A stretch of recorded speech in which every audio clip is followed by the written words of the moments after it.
El tema de hoy es diabetes y embarazo. La glucosa es necesaria como fuente de energía para nuestras células.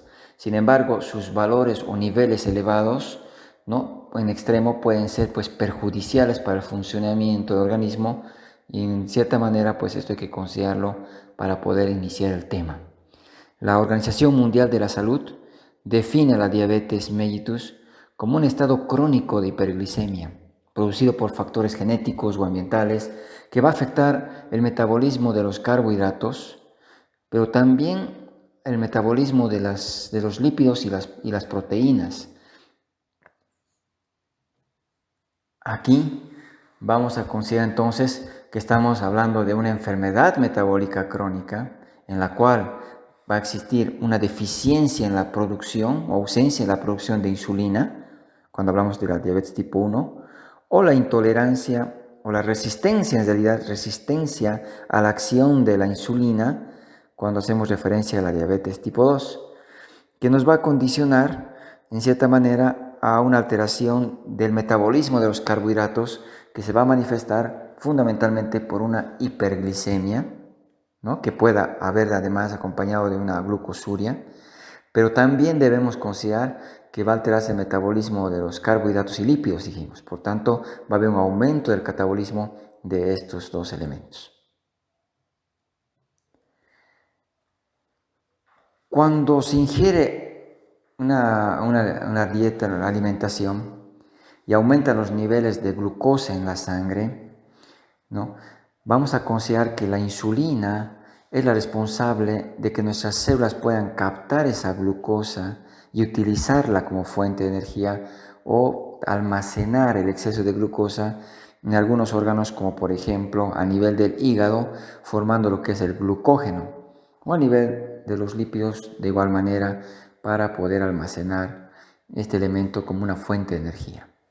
Es así que cuando hacemos referencia que mantener el valor homeostático de la glucosa en la sangre, es decir, la glicemia, va a estar a cargo de la acción de dos hormonas que son la insulina y el glucagón.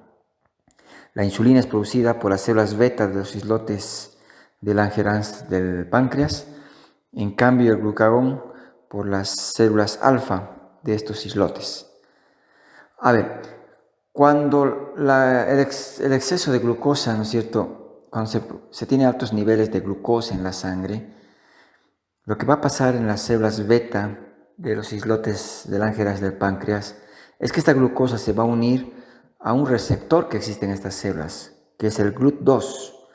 Este receptor GLUT2 permite que la glucosa pueda ingresar al interior de la célula. Una vez que la glucosa ha ingresado al interior celular, al interior de la célula, esta es fosforilada por acción de la glucosinasa, enzima que va a permitir convertir la glucosa en glucosa 6-fosfato. Glucosa 6-fosfato que entra a la glucólisis para formar el piruvato que ingresa al interior de la mitocondria que está encargada de generar el ATP que va a actuar sobre los canales de potasio que son sensibles al ATP, provocándole su cierre. Al no permitir el ingreso del potasio dentro de la célula, se va a producir una despolarización en la membrana, despolarización que va a activar, va a aperturar canales de calcio dependientes de voltaje. Esto va a favorecer a que iones de calcio ingresen al interior de la célula y que favorezcan a que los gránulos secretores que almacenan la insulina puedan liberar la insulina hacia la circulación. Insulina que va a permitir que la glucosa que está circulando en la sangre pueda ser utilizada por nuestras células. De esta manera vamos viendo el rol importante de la participación de la insulina en el metabolismo de la glucosa. Nuevamente aquí para reforzar que cuando hablamos de diabetes estamos hablando de un grupo de enfermedades metabólicas, donde habíamos visto que se va a alterar el metabolismo principalmente de los carbohidratos, llevándonos a una hiperglicemia, pero también va a alterarse el metabolismo de los aminoácidos, es decir, las proteínas y los lípidos, provocando un aumento del catabolismo de estos dos componentes. Ahora bien, habíamos indicado, esta alteración se debe fundamentalmente a defectos en la secreción o a la ausencia de la secreción de la insulina, lo que lo vamos a venir llamando lo que es la diabetes tipo 1 o insulino dependiente. Pero también tenemos que considerar que puede existir una resistencia a la acción de la insulina, que la vamos a llamar pues la diabetes tipo 2, no insulino dependiente. Cuando hablamos de diabetes y embarazo, vamos a agrupar a las pacientes diabéticas, es decir, aquellas que tengan la diabetes tipo 1 o la tipo 2 y que ahora se han embarazado. Es decir, aquella diabetes pregestacional, aquella diabetes ya diagnosticada antes del embarazo actual. Pero también debemos considerar dentro de este grupo, diabetes y embarazo, aquellas embarazadas que no eran diabéticas, pero que producto del embarazo y los cambios que se van dando, empiezan a desarrollar resistencia a la acción de la insulina. Estas pacientes que son diagnosticadas por primera vez en el embarazo actual, vamos a incluirlas en un grupo distinto, que la vamos a llamar diabetes gestacional. Por tanto, al hablar de diabetes y embarazo, tenemos que hablar de la diabetes pregestacional como también la diabetes gestacional, considerando como diabetes gestacional aquella resistencia a la acción de la insulina que se diagnostica por primera vez en el embarazo actual. Esta diapositiva nos muestra, entonces, cuando hablamos de diabetes y embarazo, hablar de la diabetes pregestacional y la diabetes gestacional. Diabetes pregestacional, que habíamos dicho, es la paciente diabética que ahora se embaraza, paciente que tenía la diabetes tipo 1 o tipo 2 que ahora está embarazada, pero también aquella paciente que en el embarazo se le va detectando que existe resistencia a la acción de la insulina y que constituye la diabetes gestacional. Los criterios que están aquí abajo descritos lo vamos a ir mencionando a la hora de establecer el diagnóstico.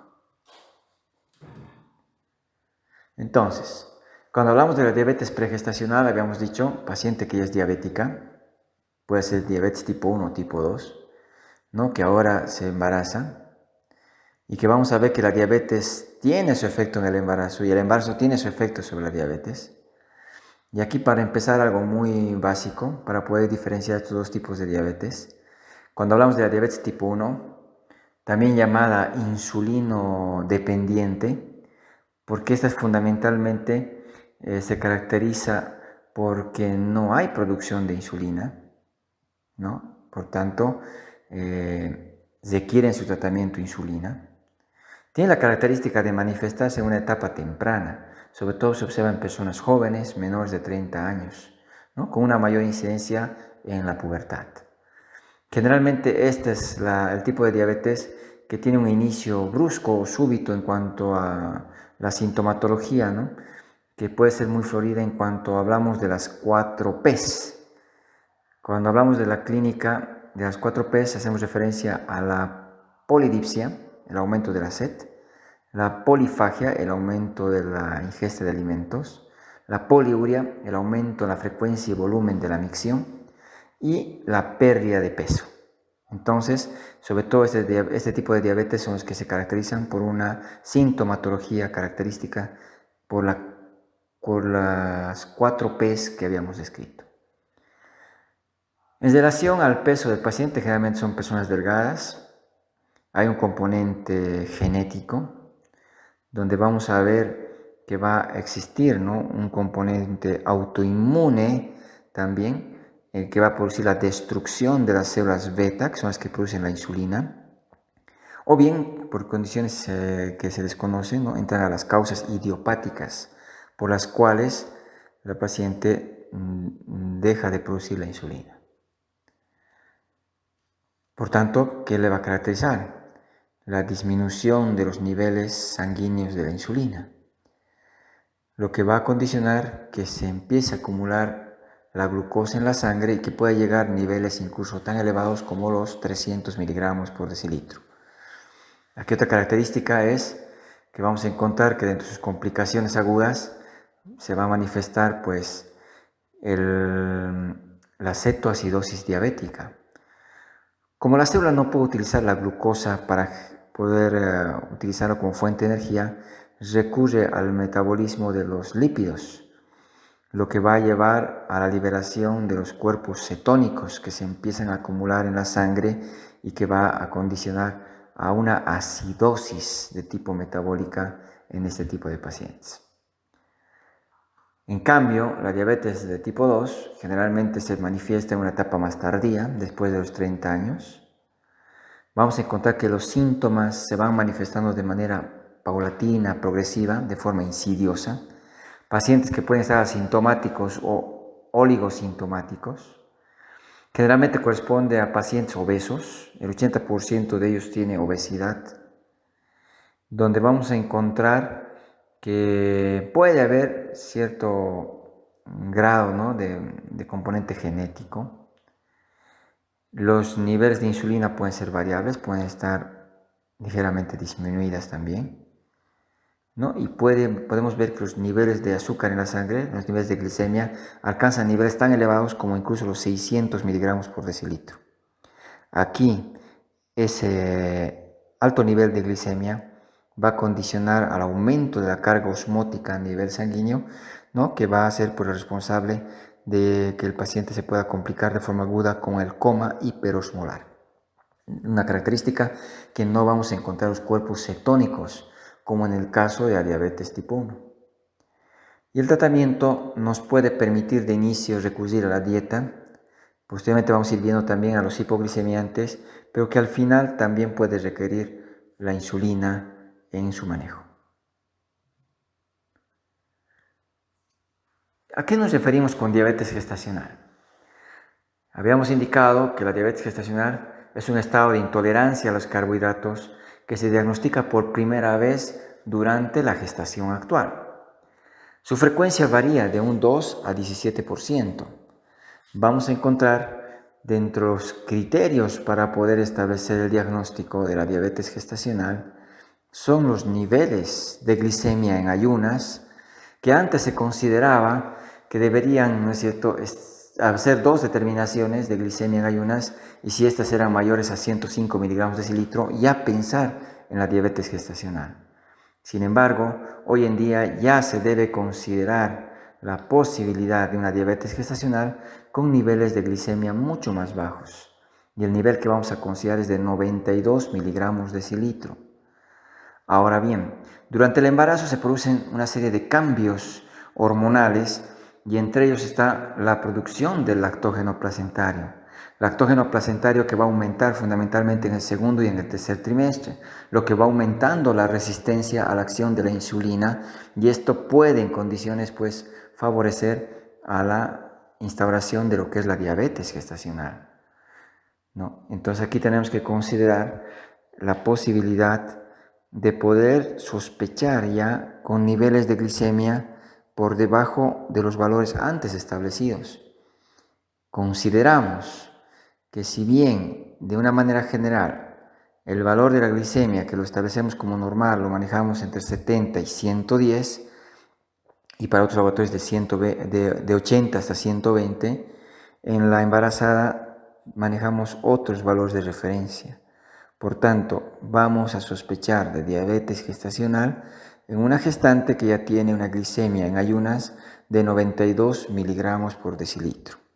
Luego vamos a hacer referencia a los valores que están escritos en la diapositiva en relación a la prueba de tolerancia oral a la glucosa. Sin embargo, aquí vamos a resaltar que nuestra paciente con diabetes gestacional generalmente se le asocia a factores de riesgo, como ser el antecedente de un familiar de primer grado, por ejemplo, de diabetes, que nuestra paciente tenga obesidad, es decir, un IMC, ¿no?, que sea pues ya mayor de 26 cuando hablamos del sobrepeso, y mayor a los 30 cuando hablamos de la obesidad, ¿no? Pacientes que son mayores de 30 años, pacientes que han tenido diabetes en el embarazo anterior, pacientes con antecedente de que su anterior bebé, su anterior producto de su anterior embarazo fue con un peso mayor de los 4 kilos, es decir, macrosomía fetal, o en pacientes en las cuales se detecta el polihidramios en el embarazo actual. Estos son factores de riesgo que tenemos que considerarlos para hacer una búsqueda activa de la posibilidad de que estemos frente a una diabetes gestacional. ¿Por qué incidimos tanto en poder diagnosticar la diabetes en el embarazo? Porque la diabetes, ¿no es cierto?, va a tener un efecto sobre el embarazo, pero el embarazo también va a tener un efecto sobre la diabetes. Y cuando hacemos referencia a esa diapositiva, vamos a empezar describiendo los efectos del embarazo sobre la diabetes. El embarazo va a favorecer que se vaya agravando la diabetes ya instaurada en nuestro paciente. Es decir, cuando hablamos de las complicaciones de la diabetes, hemos visto que puede haber complicaciones agudas, crónicas. Las agudas, de las que hemos referido en diapositivas anteriores, cuando hablábamos de la cetoacidosis diabética en la tipo 1, el coma hiperosmolar en la tipo 2, pero también ambos tienen complicaciones de tipo crónica. Las microangiopáticas, la retinopatía, la neuropatía y la nefropatía diabética, y las macroangiopáticas, que corresponderían a la ateroesclerosis y al pie diabético. Por tanto, estas complicaciones van a ir agravando, van a ir acelerándose, van a ir empeorando en una paciente diabética, producto de los cambios que se van produciendo en el embarazo. Las necesidades de insulina durante el embarazo van aumentando a medida que progresa la gestación. Lo que había dicho, va a ir empeorando la evolución en las complicaciones, como en el caso de la retinopatía, la nefropatía, la neuropatía y las afecciones de tipo cardíaco, producto de los cambios que se van dando en el embarazo. Pero también hay que considerar que la diabetes tiene efectos sobre el embarazo. Y aquí vamos a ver que pacientes diabéticas han mostrado un mayor índice de abortos. 30% de las diabéticas presentan aborto. Y este es uno de los riesgos que tenemos que considerar durante la gestación. Como también se ha visto mayor riesgo de que pueda padecer un trastorno hipertensivo del embarazo, las preeclampsias, con la morbilidad que habíamos descrito en capítulos anteriores. Un 10 a 25%, ¿no?, de las pacientes pueden ir asociadas a un trastorno de tipo hipertensivo. Se ha visto que existe mayor probabilidad de infecciones de tipo infección urinaria alta, como también de las bajas. El crecimiento en exceso del feto, productos que van a pesar más de 4 kilos, macrosomía fetal. El exceso de líquido, como el polidramnios. La posibilidad de que el crecimiento fetal en exceso pueda desencadenar un parto pretérmino, ¿no? Y por la sobredistensión del útero, pues obviamente el riesgo de que puedan existir hemorragias durante el puerperio por la atonía uterina o la hipotonía uterina. Sin embargo, también vamos a ver que hay un alto porcentaje de malformaciones que pueden ser de tipo cardíaco o a nivel del sistema nervioso central como producto de la diabetes sobre el embarazo.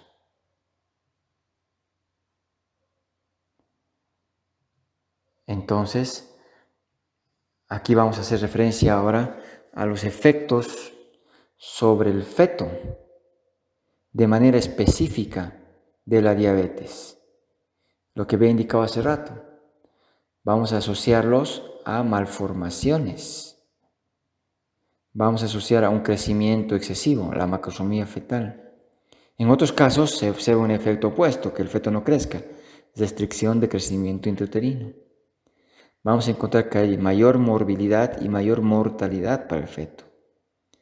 Y si el feto es macrosómico, va a condicionar a lo que es el trauma obstétrico, con los problemas de distocia de hombros, ¿no?, sobre todo en el momento del parto, que va a complicar tanto a la madre como también al pronóstico del feto.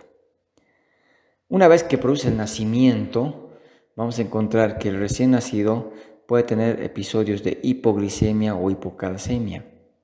Problemas de tipo respiratorio como el síndrome de distrés respiratorio, ¿no? Y que le va condicionando a que nuestro niño con el tiempo pueda desarrollar lo que es un síndrome metabólico.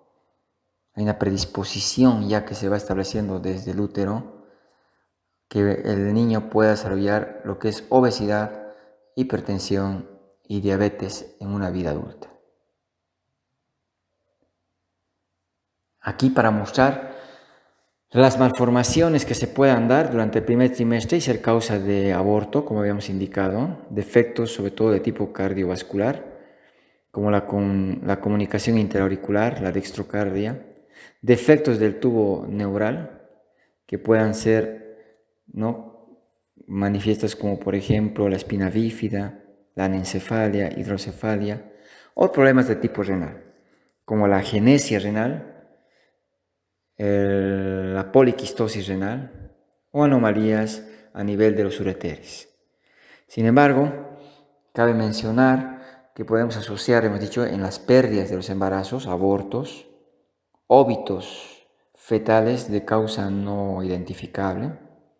Podemos encontrar que el feto pueda tener mayor producción de líquido, ¿no?, y problemas de tipo respiratorio, ¿no?, o problemas de tipo cardíaco que habíamos indicado.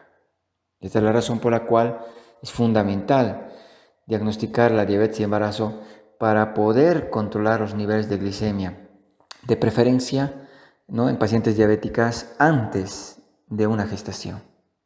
Y de no ser así, en los primeros meses del embarazo, para poder prevenir toda esta morbilidad que hacemos referencia. Esa tabla la vamos a pasar muy rápido. La clasificación de Priscilla White, modificada, que nos establece factores pronósticos del embarazo, ¿no? Con fines del avance lo vamos a pasar. Sin embargo, aquí vemos, ¿no?, que puede complicar la gestación con un compromiso a nivel renal, con un compromiso a nivel de la retina, un compromiso a nivel cardíaco, y eso lo vamos a considerar como un factor pronóstico en el embarazo. ¿Cómo vamos a diagnosticar la diabetes? En una paciente no embarazada tenemos pilares para poder establecer el diagnóstico. Una paciente que tiene sintomatología, las 4 Ps, ¿no? Estoy hablando de una diabetes pregestacional, una paciente que no está embarazada. Una paciente que tiene las 4 Ps, es decir, polifagia, polidipsia, poliuria y pérdida de peso, ¿no? Si le realizamos una glicemia casual o postprandial, como queramos llamarlo, y si el valor nos da un valor de glicemia mayor de los 200 miligramos de decilitro, ya tenemos un pilar para el diagnóstico de diabetes. Es decir, para hablar de diabetes tenemos que tener una paciente que tenga las 4 Ps y una glicemia postprandial igual o mayor a 200 miligramos de decilitro. Entonces, ¿qué vamos a hacer con esa paciente? Llamarla al día siguiente, que venga en ayunas, por lo menos 8 horas de ayunas, pero que no debe pasar más de las 14 horas de ayunas también, y se le hace la determinación correspondiente. Si la glicemia en ayunas es mayor a 126 miligramos por decilitro, ya tenemos un segundo pilar para el diagnóstico de diabetes. Ahora bien, si no alcanzara este valor de 126 y fuera menos, podemos someterla a una tercera prueba, que sería la prueba de tolerancia oral a la glucosa. La prueba de tolerancia oral a la glucosa la vamos a igualmente realizar en ayunas, para lo cual se le pide de igual manera que vengan ayunas de 8 a 14 horas. Se le va a determinar una glicemia en ayunas. Se le va a dar de tomar 75 gramos de glucosa anhidra en 375 cc de agua. Eso tiene que tomar la paciente. Y se puede hacer opcionalmente la determinación a la hora, pero de preferencia lo vamos a hacer la medición a las 2 horas. Si a las 2 horas el valor de la glicemia es mayor a 200 miligramos por decilitro, ya tenemos otro pilar para el diagnóstico de la diabetes. Por tanto, paciente con las 4 P's que tenga una glicemia postprandial de igual o mayor a 200 miligramos decilitro, primer pilar. Segundo pilar, paciente con glicemia en ayunas mayor a 126 miligramos decilitro. Tercer pilar, paciente a la que se realiza la prueba de tolerancia oral a la glucosa que sea mayor de 200 miligramos decilitro la segunda hora. Tenemos el tercer pilar. Antes se consideraba la determinación de la hemoglobina glucosilada, si esta era mayor a 6.5%. Actualmente no es un pilar diagnóstico, sino más bien una medición para el seguimiento o monitoreo, ya que nos va a establecer un valor que nos permite estimar una media, ¿no?, de la glicemia que ha manejado nuestro paciente, ¿no?, durante los últimos 2 o 3 meses. Por tanto, la hemoglobina glucosilada no nos sirve para el diagnóstico, sino para el seguimiento o monitoreo. Esto en cuanto a una paciente que no está embarazada. Pero cuando hablamos de la diabetes gestacional, habíamos indicado que tiene otros valores. Una paciente que viene a su control y se le hace la determinación de una glicemia en ayunas que sea de 92 miligramos decilitro, ya tenemos que es una sospecha de que la paciente sea o esté desarrollando una diabetes durante el embarazo. Se le puede pedir una prueba de tolerancia oral a la glucosa, para lo cual de igual manera se le pide que vengan ayunas, mayor de 8 horas. Se le da una cantidad de azúcar que da 75 gramos, en 375 cc que beba, ¿no? Y después hacemos la determinación a la hora y a las 2 horas. Aquí tenemos valores de referencia. En ayunas hemos dicho 92 miligramos decilitro, a la hora 180 miligramos decilitro y a las 2 horas 153 miligramos decilitro. Si tenemos dos valores iguales o mayores a estos valores de referencia, estamos frente al diagnóstico de diabetes. Pero si solo uno de los valores está alterado, ¿no?, es igual o mayor al valor de referencia, estamos frente a un cuadro de intolerancia a la glucosa. Intolerancia a la glucosa que hay que monitorizar, hay que hacer un seguimiento, porque puede ser el inicio de una diabetes gestacional. Entonces, la embarazada, nuevamente remarcamos, maneja otros valores. Ya no se recomienda la prueba o test de Sullivan. La prueba de tolerancia a la glucosa la vamos a hacer ahora con 75 gramos de glucosa, ya no con 50. ¿Qué complicaciones tiene la diabetes gestacional? Aquí es bien importante diferenciar las complicaciones maternas y las complicaciones que se puedan dar en el feto o en el neonato. Las complicaciones maternas, hacíamos referencia, ¿no es cierto?, a que estaba asociado a cuadros, ¿no?, mayores de infecciones urinarias, tanto alta como baja. Pero también tendríamos que hacer referencia a que iba asociado, ¿no?, a mayor probabilidad de lo que era el trastorno hipertensivo del embarazo. Y aquí fundamentalmente la preeclampsia. Podemos asociar, ¿no es cierto?, a nivel de lo que es el compromiso materno, el parto distóxico. Obviamente, si hablamos de una macrosomía fetal, por ejemplo, que es un efecto, una complicación en el feto, va a repercutir en el progreso y la evolución de un parto, ya sea en el periodo de dilatación, ¿no?, que va a demorar en lo que es el progreso del parto, pero también tenemos que considerar que pueda ir asociado, ¿no es cierto?, a que durante el nacimiento existe una desproporción entre los diámetros, en este caso de los hombros, el diámetro biacromial, y el diámetro anteroposterior del estrecho inferior, es decir, la pelvis materna, lo que se conoce como la distosia de hombros. Entonces, cuando el feto crece mucho, va a predisponer a riesgo de que pueda producirse la distosia de hombros o los desgarros que se puedan dar a nivel del canal del parto.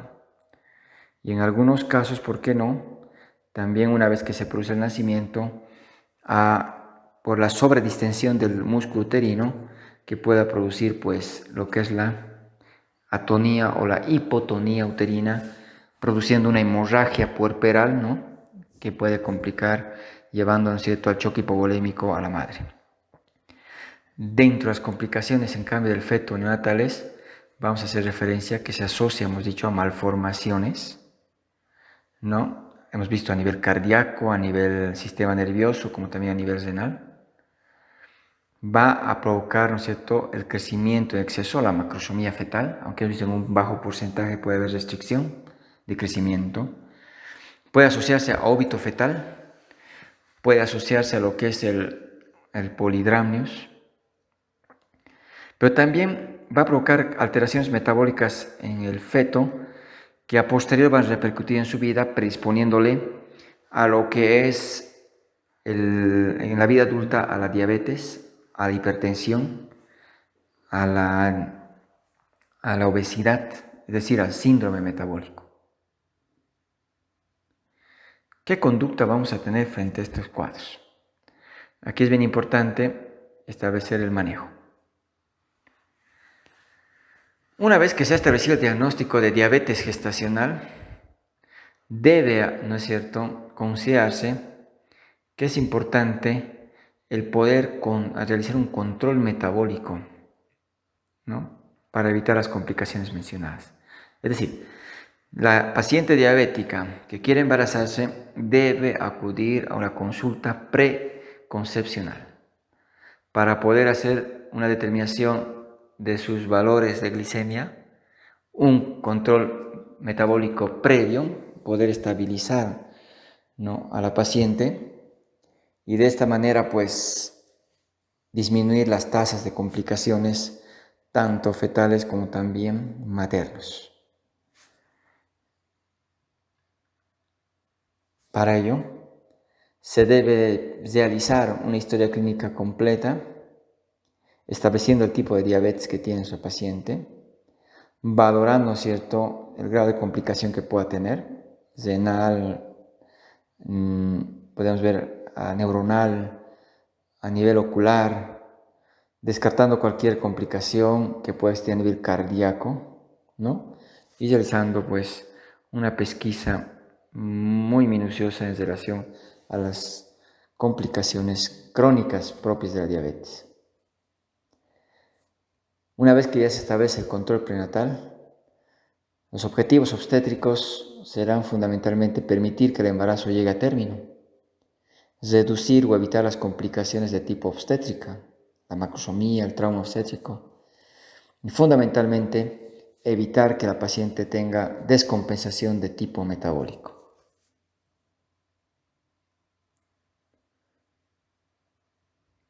Una vez que ya se ha establecido el diagnóstico de diabetes gestacional, es decir, nuestra paciente embarazada empieza a tener resistencia a la acción de la insulina, ¿no?, vamos a empezar el manejo.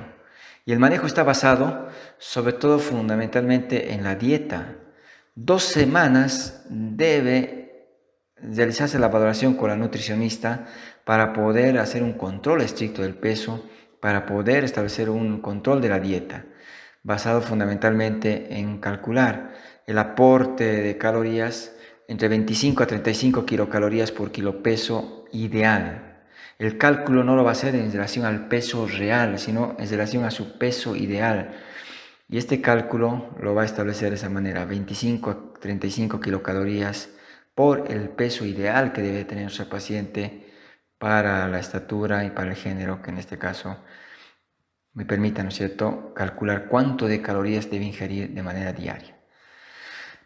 Fundamentalmente poder hacer una dieta equilibrada donde el 40 a 50% corresponde a carbohidratos, un 20% a las proteínas y el 30% a los lípidos, para posteriormente hacer el seguimiento y el monitoreo.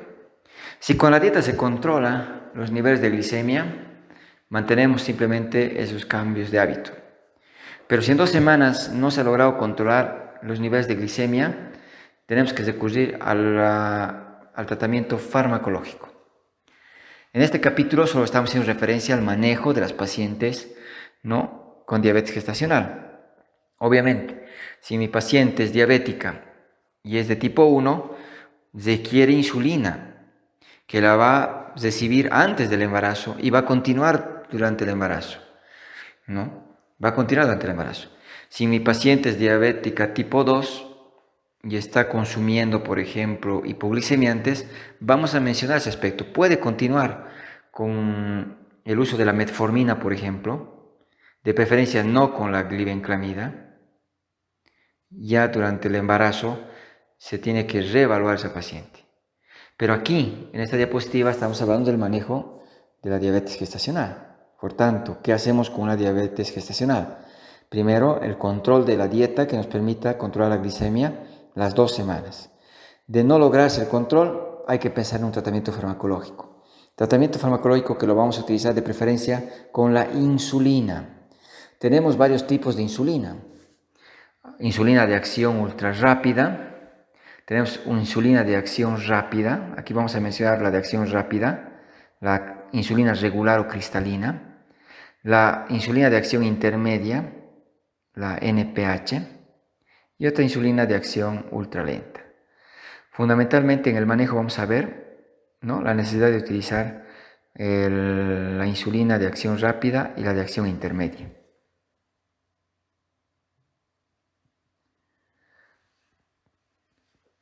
¿Cuánto de insulina va a recibir nuestra paciente durante la diabetes gestacional o para el manejo de la diabetes gestacional? Vamos a encontrar que los niveles de insulina que se requieren son mayores a medida que avanza el embarazo. Y aquí seguramente es fundamental mencionar que no es lo mismo el primer trimestre, segundo o tercer trimestre. Cuando hablamos del primer trimestre, la cantidad de insulina que tiene que recibir nuestra paciente es de 0,25 a 0,5 unidades por kilo peso actual. Si bien en la dieta habíamos calculado por el peso ideal, para la administración de la insulina lo vamos a hacer con el peso real que tiene nuestra paciente. Por tanto, en el primer trimestre el cálculo es de 0,25 a 0,5 unidades de insulina por kilo peso. En el segundo trimestre se requiere un poco más, de 0,6 a 0,7 unidades por kilo peso actual. En el tercer trimestre, de 0,8 a 1 unidad kilo peso actual. Esto tienen que recordar para su evaluación, porque es fundamental saber la cantidad de insulina que requiere una gestante de acuerdo a las semanas del embarazo. Y aquí seguramente, una vez que establecemos la cantidad de insulina, la tenemos que repartir en 2 tomas. Una antes del desayuno y otro antes de la cena. ¿Dónde requiere más? Antes del desayuno, porque tenemos un periodo más alargado de ayuno que puede tener la paciente. Por tanto, de lo que se calcule, se lo va a dividir en 3 partes. Y esas 3 partes tenemos que dividirla en 2 tomas. Es decir,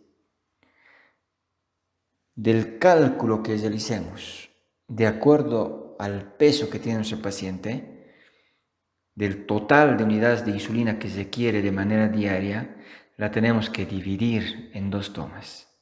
2/3 partes le vamos a dar antes del desayuno. Y 1/3 parte lo vamos a hacer antes de la cena. De esta manera, podemos, ¿no es cierto?, hacer el cálculo. Si tenemos una paciente que pesa, por ejemplo, 70 kilos.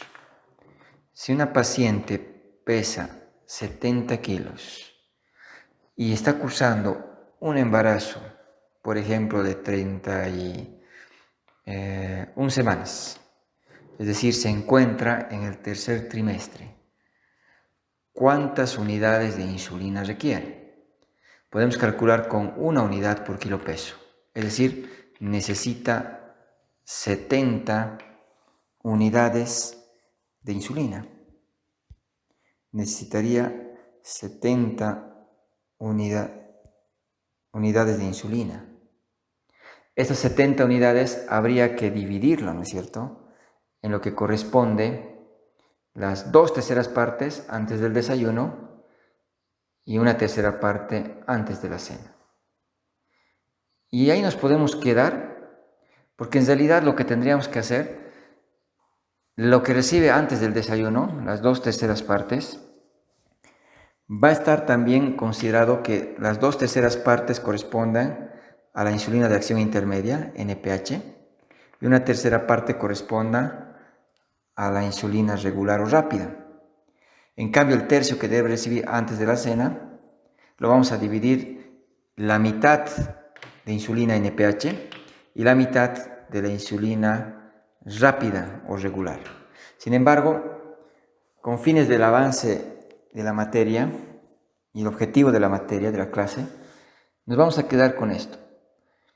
La cantidad de insulina que debe recibir una paciente durante el embarazo depende de acuerdo a la edad gestacional y al peso corporal. Por eso calculamos en el primer trimestre de 0,25 a 0,5 unidades por kilo peso. En el segundo trimestre de 0,6 a 0,7 unidades por kilo peso. Y si estuviera en el tercer trimestre de 0,8 a 1 unidad por kilo peso. Del total que tengamos, lo vamos a repartir 2/3 partes antes del desayuno y 1/3 parte antes de la cena.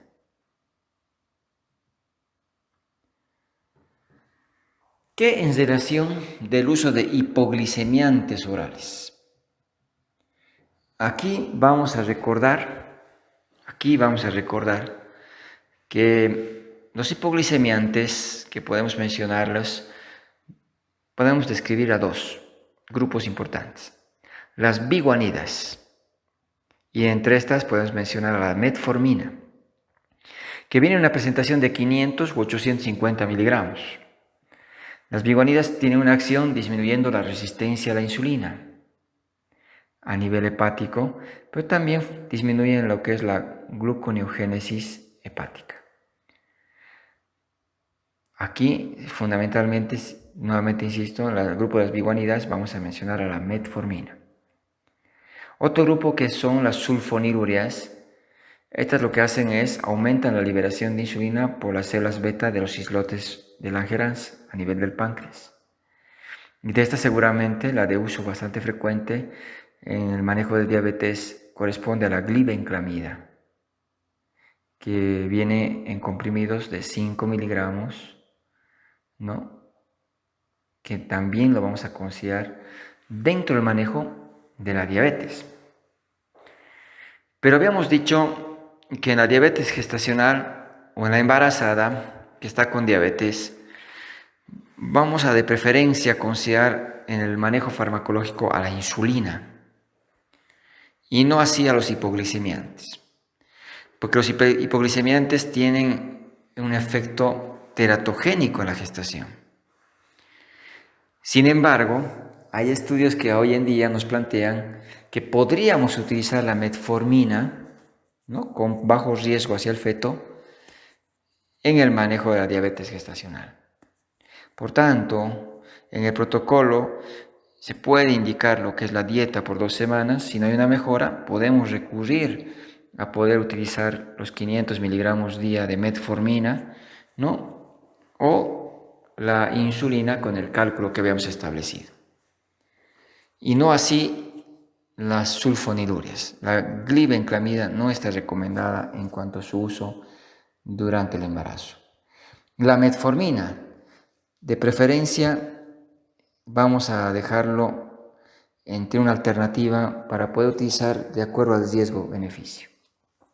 Por tanto, en el manejo de la diabetes nos vamos a quedar con la dieta y posteriormente con el manejo de la insulina, cuando hablamos de una embarazada. ¿Cuál va a ser la conducta obstétrica? ¿Cuál va a ser la vía de finalizar el embarazo? Aquí vamos a ver que podemos considerar la vía vaginal, el parto por vía vaginal, cuando no existe una contraindicación, cuando la condición obstétrica es favorable. Es decir, si tenemos un feto macrosómico, obviamente puede condicionar a que la mejor alternativa no sea el parto y nos vayamos a la cesárea. al haber una desproporción cefalopélvica. Por tanto, la decisión de la vía de finalizar el embarazo dependerá de la condición obstétrica. ¿Cuándo vamos a ir a una cesárea? Pacientes que tienen un control metabólico difícil, pacientes portadoras de fetos macrosómicos, pacientes con antecedentes de óbitos fetales, cuando hay una alteración del bienestar del feto, diabetes complicadas, con problemas de tipo renal, de tipo cardíaco. Habría que considerar pacientes con problemas de complicaciones, ¿no? Que en algún momento, pues, una de las alternativas puede ser la terminación del embarazo por la vía cesárea. Con esto damos por concluido el tema correspondiente a diabetes y embarazo.